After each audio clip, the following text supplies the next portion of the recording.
സിനി മലയാളത്തിലേക്ക് ഏവർക്കും സ്വാഗതം. സോഷ്യൽ മീഡിയകളിൽ 30ൻ്റെ ചെറുപ്പം തോന്നിക്കുന്ന ചിത്രങ്ങൾ പങ്കിട്ട് ഈ 70കാരൻ തന്നെക്കൊണ്ട് തോറ്റല്ലോ എന്ന് ആരാധകരെ കൊണ്ട് പറയിപ്പിക്കുന്ന മമ്മൂട്ടിയിൽ നിന്നും എത്രയോ കാതം അകലെയാണ് ഒടുവിൽ നമ്മൾ കണ്ട കൊടുമൺ പോറ്റി എന്ന കഥാപാത്രം. കുന്നത്ത് വെച്ച വിളക്ക് പോലെയെന്ന് MD വാസുദേവൻ നായർ പണ്ട് മമ്മൂട്ടിയെ വിശേഷിപ്പിച്ചതായി കേട്ടിട്ടുണ്ട്.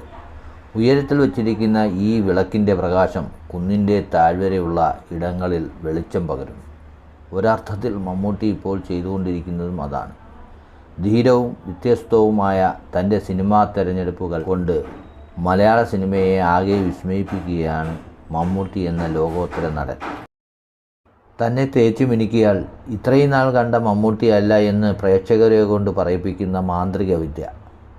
കൊടുമൺ പോറ്റിയുടെ ചടുലമായ ഭാവങ്ങൾ, മുറുക്കാൻ കറപിടിച്ച പല്ലുകൾ, മുഖത്തെ കുടിലത, അസുരഭാവങ്ങൾ ഇത്രയും നാളും നമ്മൾ കണ്ട മമ്മൂട്ടിയെ അല്ല എന്ന തിരിച്ചറിവിലേക്ക് പ്രേക്ഷകരെ കൊണ്ടെത്തിക്കുന്ന, സിനിമയെ പ്രാണനെ പോലെ സ്നേഹിക്കുന്ന ഈ ഉന്മാദിയായ നടൻ ചിലപ്പോൾ താൻ പോലും ഇനിയും കണ്ടിട്ടില്ലാത്ത ഒരു മമ്മൂട്ടിയെ തന്നിൽ നിന്നും ഖനനം ചെയ്തെടുത്ത് അത് പ്രേക്ഷകരിലെത്തിക്കാനുള്ള തിരക്കിലാകാം ഇനിയും അയാൾ.